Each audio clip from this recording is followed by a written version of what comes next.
We are now 2 days into the MLB offseason, and the Seattle Mariners have made their first move. The first two moves by the Mariners are declining Jorge Polanco's $12 million option for 2025. He will receive a $750,000 buyout, will become a free agent, and also Luis Urias has cleared waivers and he also has elected free agency.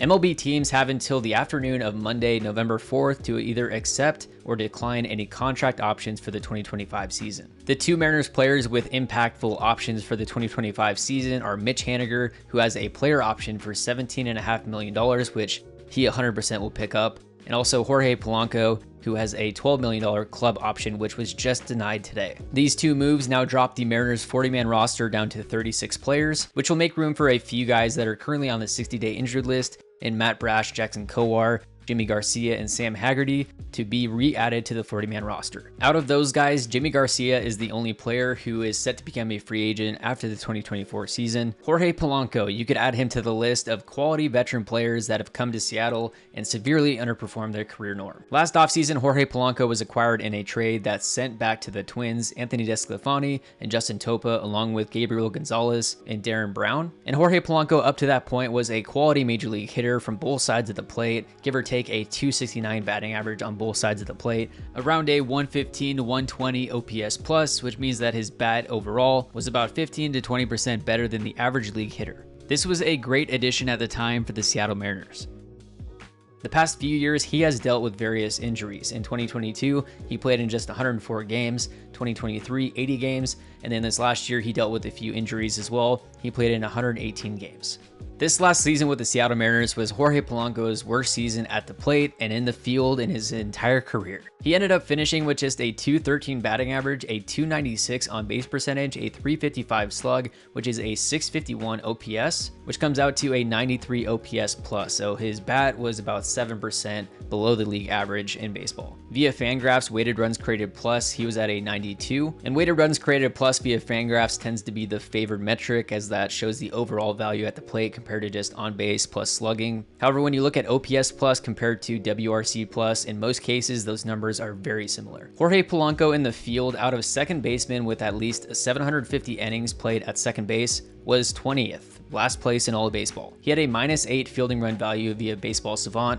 It didn't come out until the Mariners offseason, actually October 10th, that Jorge Polanco underwent surgery to repair the patellar tendon in his left knee, and he does expect to be ready for the beginning of spring training. Jeff Passan's article states that this affected Polanco particularly from the left side of the plate, where his OPS was more than 150 points below his career average. This also explains why his defense and his range at second base was also well below his career norm. And with the Mariners expected to carry around a similar payroll for 2025 as they did from last year, and a ton of guys expected to get large bumps in arbitration salaries, the Mariners decided to opt out from that $12 million and the potential risk of Jorge Polanco's contract and health in 2025. And now we'll have to wait and see what the Mariners plan to do at second base. Are you going to give Ryan Bliss that full opportunity? Are you going to have Cole Young come up as a 21-year-old and be the starting second baseman from opening day? I was certainly in the minority, and I still believe that the Mariners should have picked up Jorge Polanco's $12 million club option. There is risk to it, obviously. You'd have to assume that this surgery repairs his injury, he gets back to where he was before. This would be his second year in a Mariners uniform. He would know what to expect playing in T-Mobile Park a bit more than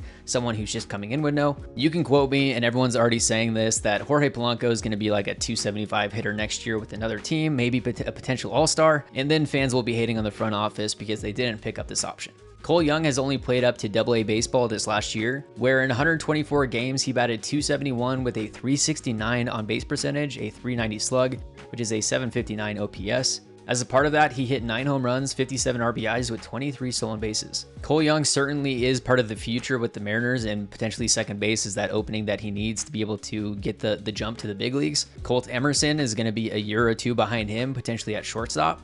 And after all, Julio Rodriguez made his debut at age 21 back in 2022, so it wouldn't be that out of the norm to have Cole Young make his debut opening day for the Mariners at second base. He himself would be actually older than when Julio debuted, and he clearly has the ability. He's got the bat-to-ball skills, and he had 67 walks to 87 strikeouts last year at Arkansas. He's got a great eye at the plate. He's got the speed that is needed in this roster, which is part of why his on-base percentage is so high. Or we'll have to look and see if the Mariners decide to add at second base via free agency. The free agent market for second baseman is as follows: Gleyber Torres, Brendan Drury, Jorge Polanco and Adam Frazier, as well as Donovan Solano, are all set to become unrestricted free agents. Brandon Lau with the Rays and David Bodie with the Cubs have a club option there, but there is a potential that they could also become free agents. The current market rate for Gleyber Torres is around a 3-year, $7 million per year contract. The expected market value for Brandon Drury is somewhere around a 1-year, $1.2 million contract. For Jorge Polanco, once he hits the market, SpotTrack at least has him at getting $13.7 million per year over a 4-year contract. And then there's good old Adam Frazier. He's expected to get $1.3 million over a 1-year contract. You can find your own source of where you prefer to look at current market values. I just use SpotTrack because it's easy and it's simple. Maybe the Mariners take a flyer on Brandon Drury. He could start out the season, and then you have some combination of Bliss and Cole Young coming up at second base. As for Luis Urias, he started the year at third base for the Mariners. He was really the trade that helped kick off the prior offseason. He was acquired in a trade with the Red Sox on November 17th of last year in exchange for right-handed pitcher Isaiah Campbell. Luis started the season as the Mariners' third baseman, but by the end of May, he essentially had lost his job and he was sent down to Tacoma. He ended up finishing the year playing in 41 games. He had a 191 batting average, a 303 on base, and a 394 slug.